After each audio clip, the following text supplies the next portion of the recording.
yang mana rombongan itu ada 4 orang, isinya 3 laki-laki 1 perempuan. Sekitar kalau nggak salah 15 menit si dukunnya ini ritual di dalam. Nah terus dia keluar. Ketika dukunnya ini keluar dari kelambu, kagetnya si Dewi, dukunnya ini tidak menggunakan sehelai pun. Nah, di situ Dewi mulai tenang dan dia pun mulai melakukan hubungan kepada dukun tersebut di depan makhluk sosok siluman ular.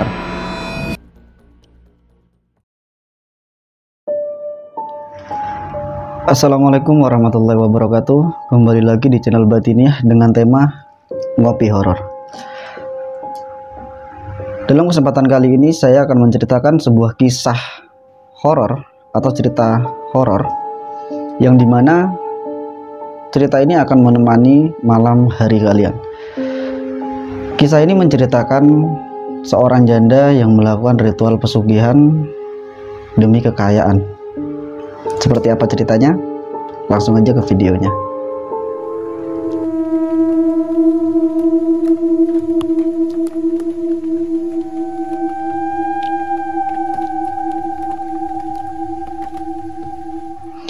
Jadi ada seorang perempuan, kita sebut aja namanya Dewi. Dia berumur sekitar 38 tahun dan dia berstatus janda.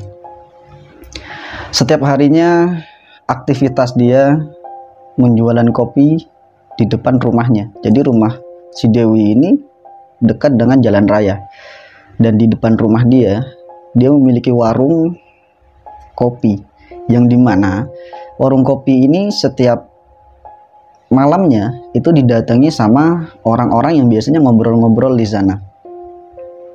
Nah, pada suatu ketika, kalau nggak salah ceritanya itu di malam Senin, itu ada gerombolan orang yang datang menggunakan mobil. Berhentilah di sana. Itu sekitaran jam setengah 8 malam. Dan mereka pesan kopi dan makanan juga. Karena si Dewi ini selain menjual kopi, dia juga menjual makanan seperti mie ayam dan ada baksonya juga di sana. Cuman menurut dia untuk pendapatan dari warungnya ini itu masih kurang untuk menghidupi keseharian dia. Karena si Dewi ini sebenarnya hidup sebatang kara.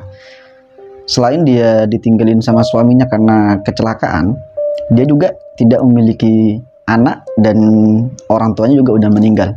Jadi dia hidup sendirian di sana. Nah, ketika ada segerombolan orang datang dan memesan minuman dan makanan di sana, dibuatinlah sama si Dewi ini semuanya. Ketika udah selesai, dibuat sama dia, lalu diantar kepada rombongan tersebut. Nah, di sana langsung dia kembali ke dalam warungnya. Seperti biasa aktivitas dia sambil menonton TV. Karena di warung dia juga ada TV tapi nggak terlalu gede. Nah, di situ ketika rombongan ini selesai makan, ngobrol lah mereka. Nah, di saat mereka ngobrol, ternyata si Dewi ini juga sedikit menguping dari obrolan mereka. Yang mana rombongan itu ada 4 orang. Isinya 3 laki-laki 1 perempuan. Dan pakainya ya mewah-mewah juga. Nah, di situ mereka bercerita tentang proses-proses pesugihan tersebut.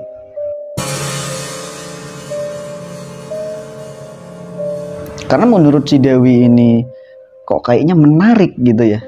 Dan dia juga penasaran. Akhirnya dari tempat duduk dia awal, dia agak geser sedikit nih, biar lebih mendekat. Cuman mata dia masih fokus ke TV, biar orang-orang yang ngobrol tersebut nggak curiga kalau si Dewi ini ikut mendengarkan.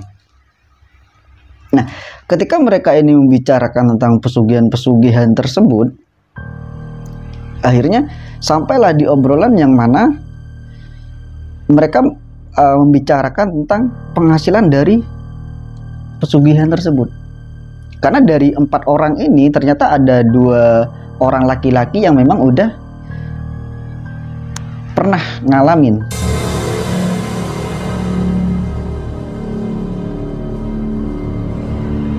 Cuman untuk pesugihannya di sini sebenarnya kalau laki-laki yang melakukan, maka nanti prosesnya itu kawin sama seorang dukun perempuan.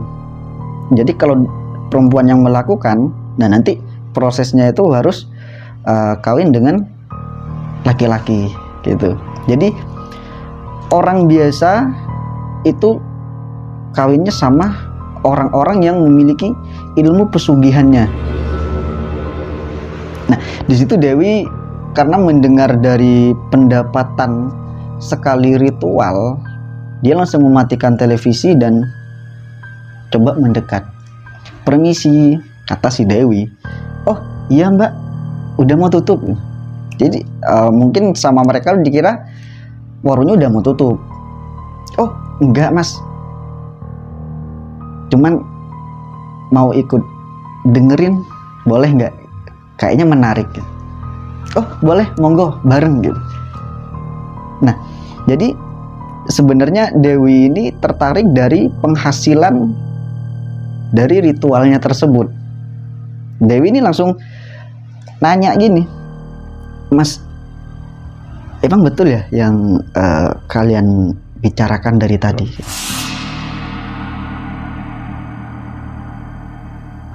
"Oh ya betul mbak," jawab dari salah satu rombongan tersebut. "Dan saya pribadi nih, saya udah sekitar 3 tahun menjalani dan sudah punya 2 rumah, 3 mobil, dan juga punya kos-kosan." Nah, di situ Dewi langsung kayak merasa semakin terdorong untuk mendengarkan, bahkan ada niatan untuk ikut gitu. Nah, jadi ketika si Dewi ini mendengarkan bahwa orang tersebut yang udah melakukan memiliki ini, dia nanya, "Itu prosesnya bagaimana sih mas? Dan nanti akibatnya itu seperti apa?" gitu. Nah, terus diceritakanlah bahwa proses untuk pesugihan tersebut itu tidak memakan korban atau tumbal katanya. Jadi nggak pakai tumbal-tumbalan, atau bisa dibilang pesugihan putih katanya. Nah, semakin tertarik si Dewi ini, semakin tertarik. Terus Dewi bilang, "Boleh nggak mas, saya ikut?"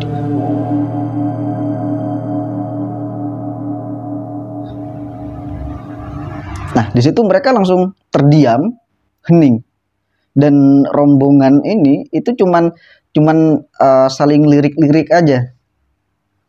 Dan si Dewi pun langsung terdiam juga. Nah, maka si yang dari rombongan itu kan ada satu perempuan.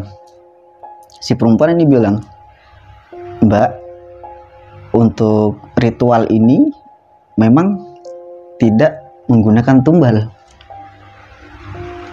tapi nanti prosesnya sampean harus mau tidur dengan dukun." Di situ Dewi agak kaget sih sebenarnya, agak kaget dan masih kayak memikirkan ulang dari kemauan awal gitu. Cuman karena si rombongan ini juga bercerita kembali tentang penghasilan dan pendapatan mereka sekali ritual, maka si Dewi juga mulai tertarik lagi. Terus ketika rombongan ini mau pergi kan nanya, "Mbak, ini berapa semua?" Oh, ketika dihitung si Dewi bilang, "Oh, totalnya 75.000. Dan sama rombongan tersebut itu dibayar 150.000. Terus, "Mas, ini uangnya lebih." Terus kata salah satu dari rombongannya itu bilang, "Ya udah ambil aja buat sampean." Dan nanti kalau sampean memang mau tentang yang kita bicarakan tadi, hubungin nomor saya. Dikasihlah kartu, bisa dibilang kartu nama, itu ada nomor teleponnya. Ketika rombongan ini pergi, si Dewi pun tutup warung dan masuk ke rumah. Memikirkanlah dia sambil merenung. Yang dia pikirkan itu hasilnya malah, gimana kalau nanti aku jadi orang kaya? Gimana kalau nanti aku jadi orang terkenal gitu karena kekayaannya?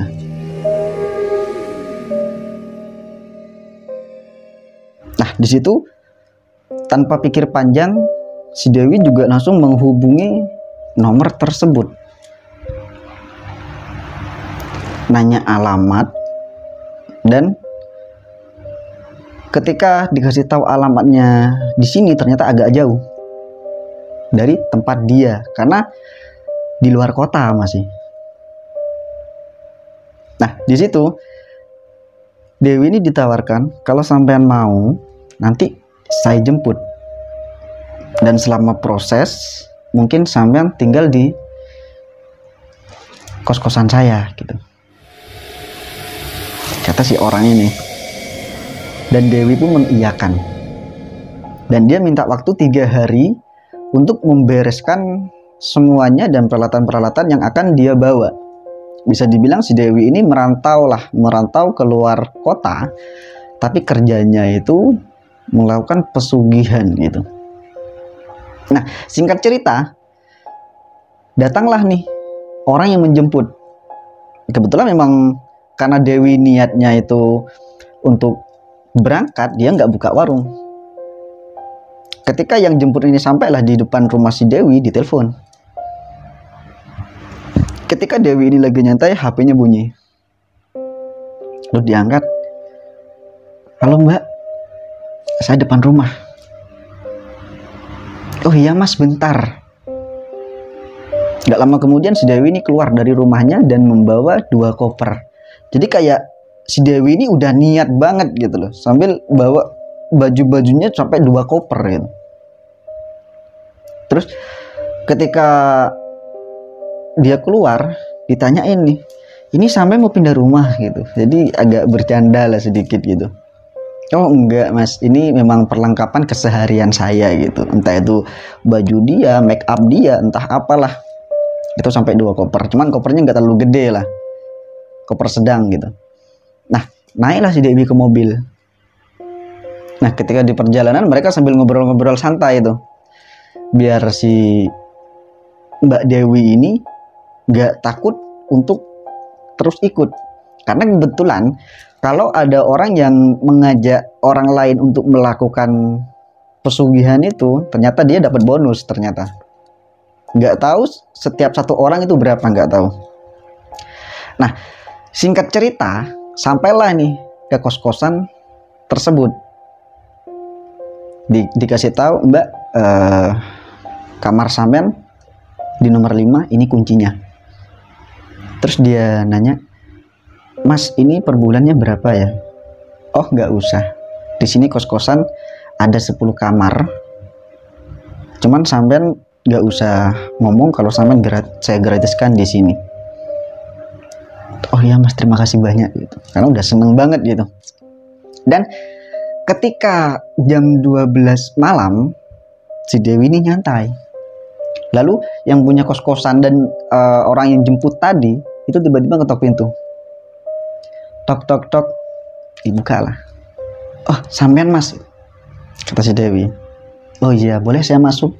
Oh boleh gitu. Karena emang si Dewi ini basicnya sebelum dia jualan kopi, dia pernah jadi wanita penghibur di salah satu karaoke gitu.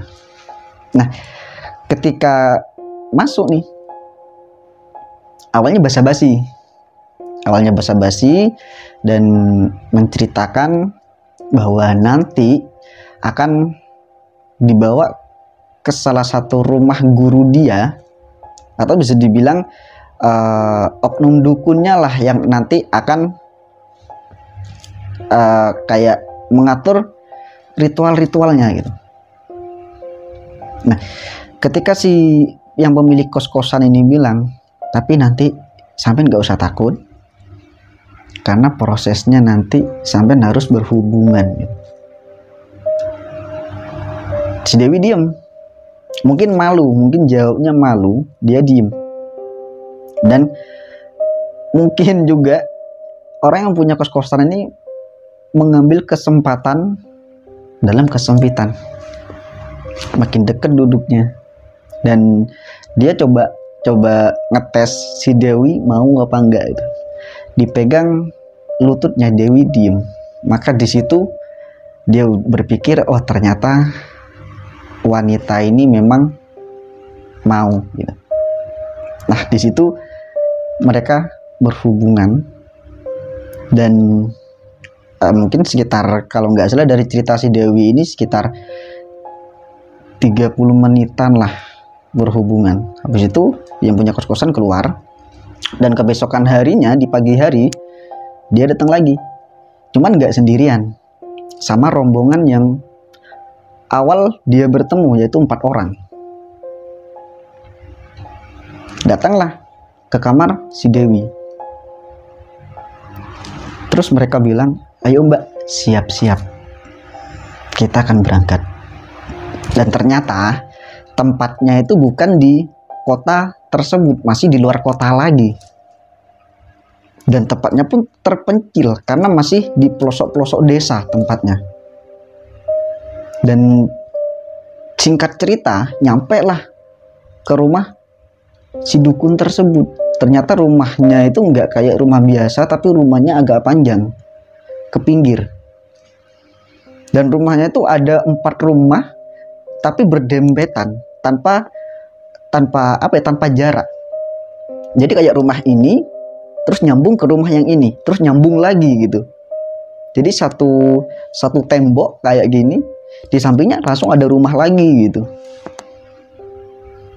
Nah, nyampe di sana disambutlah mereka sama pemilik rumah tersebut. Ada 4 orang yang bisa dibilang mungkin umurnya sekitar 40-an ke atas, 4 orang laki-laki, dan ada sekitar 6 orang perempuan. Nah, perempuannya ini bahkan ada yang masih muda banget, dan katanya yang perempuan ini memang juga ikut melakukan ritual di sana beberapa, dan beberapa lagi perempuan itu juga memang bisa dibilang dukunnya juga. Jadi mereka ini menerima mau laki-laki mau perempuan, oke lah gitu. Karena kalau nggak salah ceritanya sih, mereka itu bagi hasil. Jadi sekali ritual nanti dapatnya berapa, itu dibagi hasil sama orang yang datang dan si dukunnya ini. Itu bagi hasil. Jadi singkat cerita nih, ternyata si Dewi kebagian salah satu dukun yang mungkin umurnya sekitar 42, dan rumahnya yang paling pinggir. Rumahnya paling pinggir. Dibawalah dia, si Dewi dibawa ke rumah itu tanpa rasa takut, karena emang si Dewi ini awalnya sebelum nyampe sana itu udah diomongin cara ngadepin dan cara berbicara dengan dukunnya itu bagaimana nantinya gitu. Nah, ketika di rumah yang paling samping, si Dewi ini cuman terdiam sambil tolah-toleh. Tolah-toleh, ternyata di ruangan tersebut itu terdapat lukisan-lukisan, tapi lukisan kuno. Dan juga ada beberapa tulang-tulang, kayak bukan tulang manusia sih, tapi tulang hewan, itu cuman kepalanya doang, itu terpajang. Dan memang ada tempat khusus kamarnya, dan kamar khususnya ini itu bukan kamar yang berpetak-petak, enggak, tapi satu ruangan tanpa pembatas. Nah, terus di pojokan itu ada tempat tidurnya. Nah, tempat tidurnya itu kayak istimewa banget. Warnanya tuh serba hijau, sama ada kembang-kembangnya. Nah, terus di pinggiran tempat tidurnya itu ada beberapa yang namanya sesajen. Itu ada pisang satu sisir, ada apalagi ayam cemani, sama ada kembang, ada lilin, ada dupa, bahkan ada bubur juga di sana. Dan si Dewi itu pun ketika di ruangan tersebut nggak banyak bicara, nggak nanya ini itu, cuman menunggu instruksi aja. Nah, terus si dukun ini masuklah ke tempat tidur, karena tempat tidurnya itu ada kelambunya gini, ada dikelilingi kelambu. Sekitar kalau nggak salah 15 menit si dukunnya ini ritual di dalam. Nah, terus dia keluar. Ketika dukunnya ini keluar dari kelambu, kagetnya si Dewi, dukunnya ini tidak menggunakan baju sehelai pun. Di situ Dewi agak kaget. Cuman nggak takut, agak kaget aja dan agak heran aja. Dan si dukun ini nanya, "Mbak, sampean udah dikasih tahu persyaratan dan tata caranya untuk melakukan pesugihan ini?" "Udah, Mbah." Gitu. Kebetulan si Dewi manggilnya Mbah. Terus, "Ya udah, kita lakukan sekarang." "Gimana, Mbah?" "Buka." Dibukalah semua. Lalu masuk bareng ke dalam kelambu itu. Cuman ketika masuk di sana, yang awalnya itu tempat tidur, itu tiba-tiba berubah menjadi gua.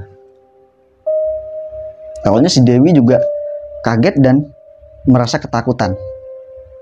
Karena yang dia lihat tuh tiba-tiba jadi gua dan ada kayak singgasana. Di singgasana itu ada ular besar.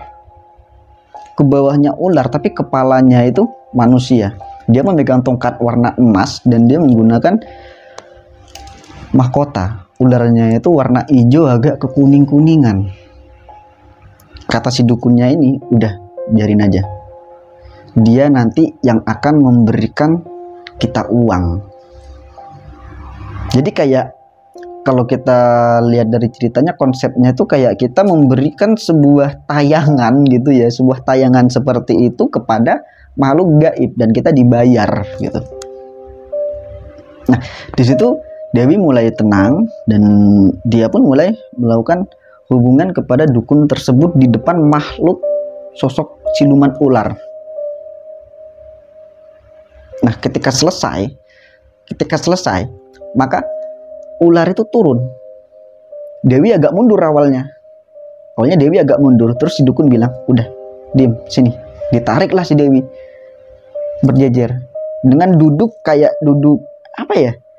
Kakinya tuh gini duduknya. Jadi nggak bersila, nggak apa, tapi kakinya tuh gini. Gitu loh. Jadi kayak film-film zaman dulu kalau mau menghadap raja gitu. Tapi mereka sama-sama tanpa sehelai kain pun. Nah, di situ siluman ularnya ini turun dan menurunkan tongkatnya, ditunjukkan ke depan mereka. Lalu tiba-tiba ada sinar yang cahayanya luar biasa, itu sekitar 3 detik. Lalu tiba-tiba ada duit di depan mereka. Terus kata si dukunnya ini, "Mbak, bantu ambil duitnya, lalu kita keluar." Diambillah semua tuh duit. Diambil semua duit, lalu mereka mundur dan ternyata pintunya itu ada bisa dibilang kalau kode enggak sih ya, tapi untuk keluar dari alam tersebut itu ada cahaya dan mereka menembus cahaya itu lalu keluar lagi. Keluar ke ruangan rumah dukunnya ini. Cuman sama, tanpa sehelai pun. Nah, di situ mereka langsung sama-sama menggunakan pakaian mereka dan uangnya dikumpulin lalu dibagi rata. Dan ternyata Untuk awal itu nggak terlalu banyak dapatnya. Mungkin kalau nggak salah itu ketika dibagi 2 itu cuman sekitar 27 juta. Si Dewi dapat 27 juta, si dukunnya dapat 27 juta. Nah, singkat cerita, keesokan harinya si Dewi ini di depan rumah dukunnya itu sambil nyantai. Karena dia juga seorang perokok, dia sambil ngerokok nih. Sambil ngerokok, tenang gitu. Kayak nggak ada beban pikiran lah. Terus temennya yang rombongan tadi itu ngampirin si dia, nanya, "Mbak, gimana proses tadi malam?" Terus dia bilang, proses tadi malam agak menakutkan, agak aneh, tapi berhasil. Terus dia bilang, "Cuman kemarin kan kalian bilang sekali ritual itu sekitar 5M. Tapi kenapa saya dapat cuman 27 juta gitu." Terus mereka bilang, "Kalau untuk awal itu memang seperti itu. Dan kami juga nggak tahu. Karena awal kami melakukan juga seperti itu." Lalu karena prosesnya itu cuman seminggu sekali, setiap malam Jumat, mereka ini pulang, si Dewi diantar ke kos-kosannya dan yang lain juga pulang ke rumah masing-masing. Dan ketika singkat cerita, sekitar seminggu, di hari Kamisnya mereka berangkat lagi nih. Mereka berangkat lagi, cuman kayak ada hambatan-hambatan gitu. Maaf, bentar. Di pertengahan perjalanan mereka, itu tiba-tiba jalannya macet. Yang biasanya nggak pernah macet, tiba-tiba macet. Dan tuh macetnya lama banget. Sekali macet ya udah macet, nggak jalan sama sekali. Turunlah sopirnya, dilihat ke depan apa yang terjadi, dan ternyata yang terjadi ada mobil warna putih itu tabrakan dengan truk yang membuat jalannya itu macet. Dan ketika selesai dievakuasi korban kecelakaannya, mereka pun bisa jalan kembali. Dan karena untuk menuju ke rumah si dukun ini karena pelosok, itu juga masih melewati hutan-hutan. Ketika masuk hutan, ada pohon gede tumbang, padahal nggak ada angin.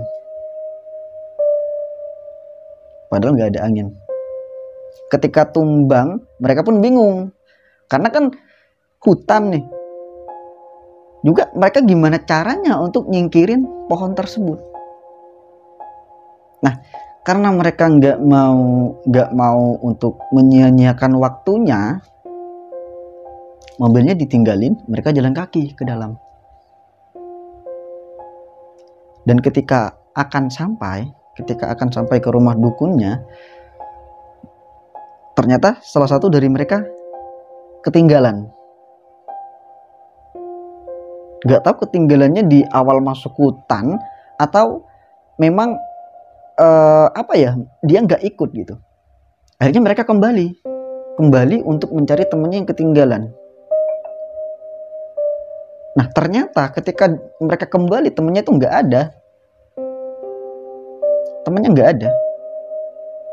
Akhirnya karena mereka udah lama mencari, udah di sekitarnya itu udah ditelusurin semua nggak ada, akhirnya mereka terus aja jalan tuh untuk menuju ke rumah si para dukun-dukun. Nyampe lah di sana, mereka bercerita bahwa temennya nggak ada satu. Terus si dukun ini nggak bilang apa-apa, seolah-olah memang ada sesuatu yang dirahasiakan.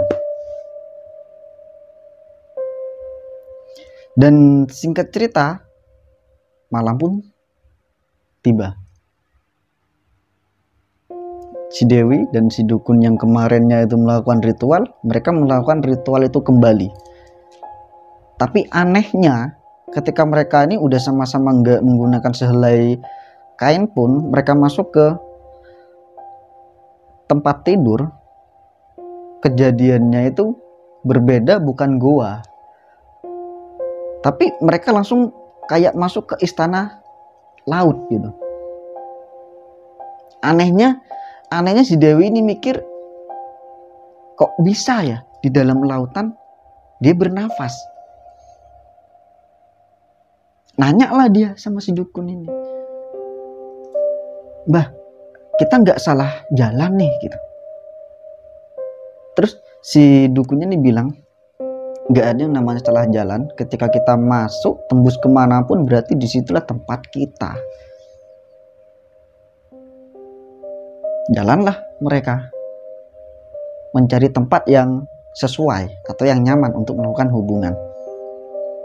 Dan ketika berjalan, ternyata temennya yang hilang itu udah ada di sana, itu disekap. Di samping temennya itu ada beberapa siluman ular, dan temennya itu diikat rantai-rantai gitu. Terus nanya lah, si Dewi ini nanya sama si dukunnya, "Mbah, itu teman saya, kok ada di sini?" Terus si dukunnya ini bilang, "Beruntung bukan kamu yang dijadikan tumbal." Kagetlah si Dewi.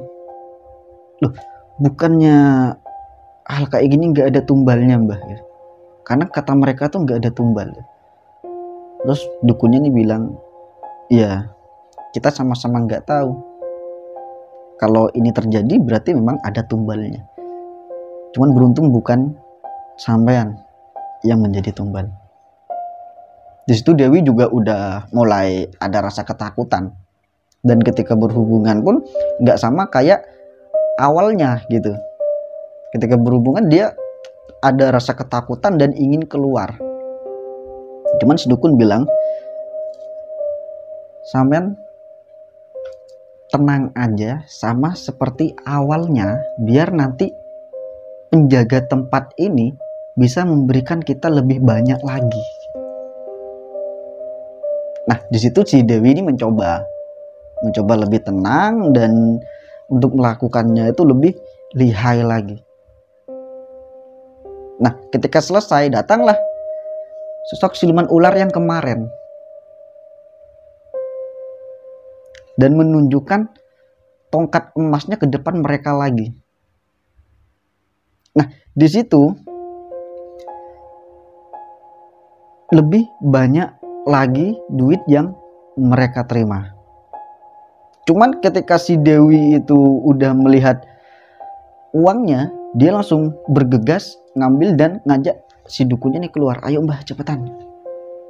Keluarlah mereka.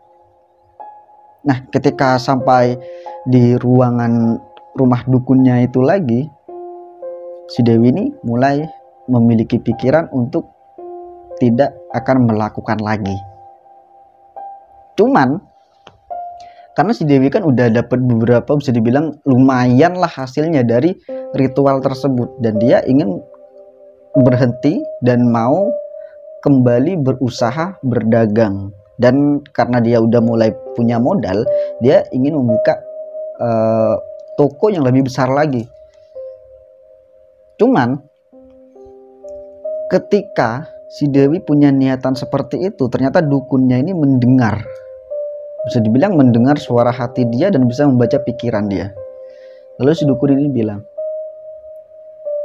"Proses ini minimal 3 kali. Kalau sampai berhenti sebelum 3 kali, sampai akan menerima sendiri akibatnya." Karena si Dewi memang udah ketakutan, terus mendengar omongan dari si Mbah Dukun ini tambah ketakutan lagi. Ketika dia mendengar, dia fix nggak mau lagi dan ingin pulang. Keesokan harinya pagi, dia pulang sama rombongannya untuk menuju ke mobil. Dan ternyata pohon yang tumbang kemarin itu nggak ada. Jadi kayak pohonnya itu tumbuh lagi. Di situ udah mulai aneh. Cuman kalau yang rombongan ini udah terbiasa hal kayak gitu. Tapi kalau si Dewi yang baru ikut 2 kali, dia udah merasa aneh banget, janggal banget, dan gak mau lagi untuk melakukan dan gak mau ikut. Pulanglah, nyampe ke kos-kosan dia beres-beres dan minta antar sama temennya yang punya kos-kosan itu. Mas, si Dewi manggil. Kebetulan dia lagi bersih-bersihin mobilnya atau mandiin mobil. Habis itu datanglah dia.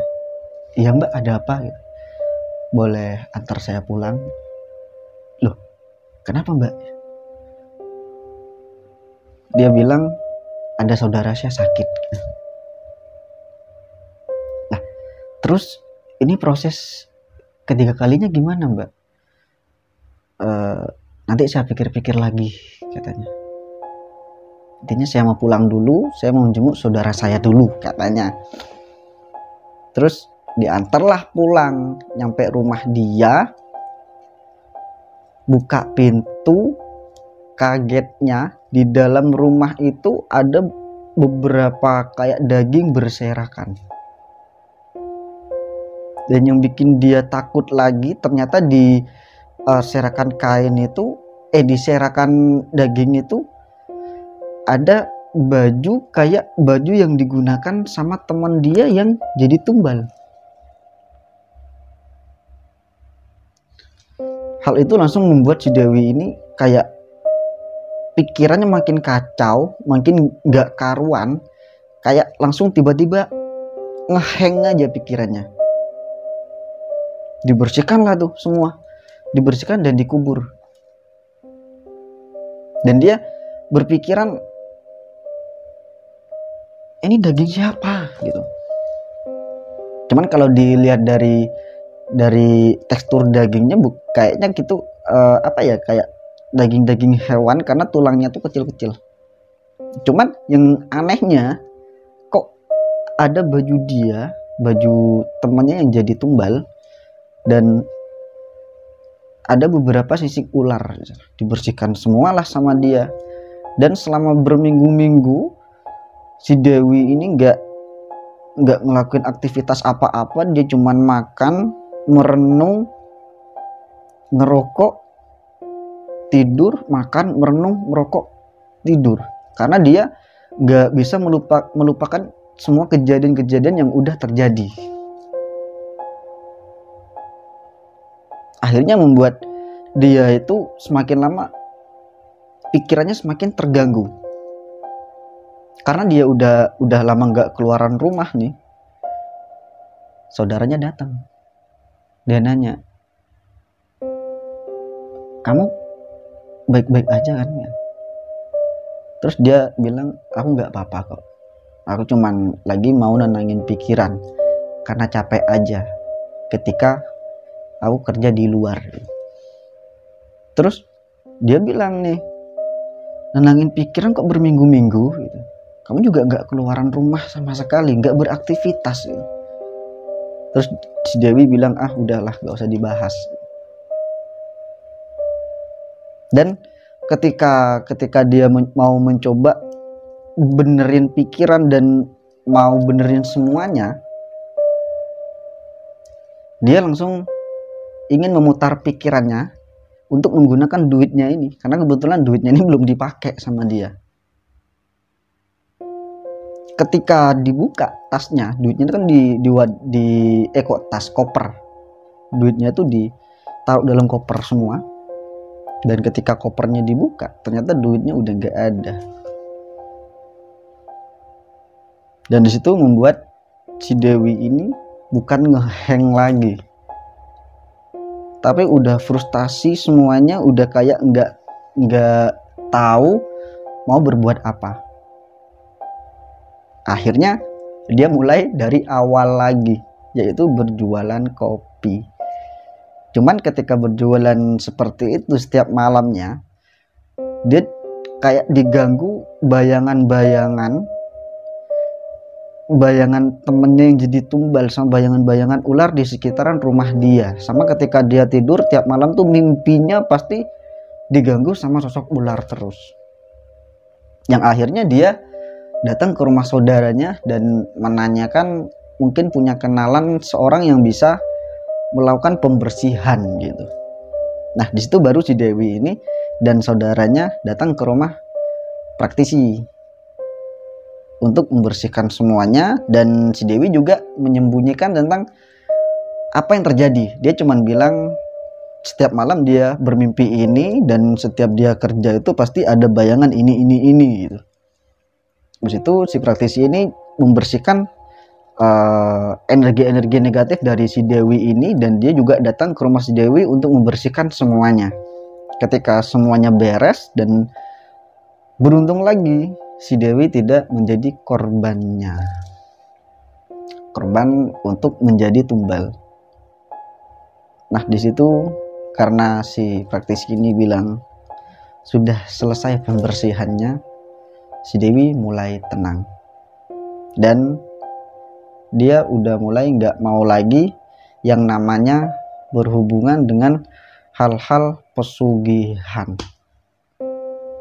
Oke, menurut kalian dari cerita ini apa yang bisa kalian ambil? Intinya, untuk mendapatkan sesuatu yang ingin kita miliki, ya kita nggak perlu yang namanya melakukan hal seperti itu. Kita cukup usaha dan berdoa, semuanya sudah ada yang ngatur. Dan mudah-mudahan cerita ini bisa menjadi pelajaran buat kita semua. Terima kasih banyak.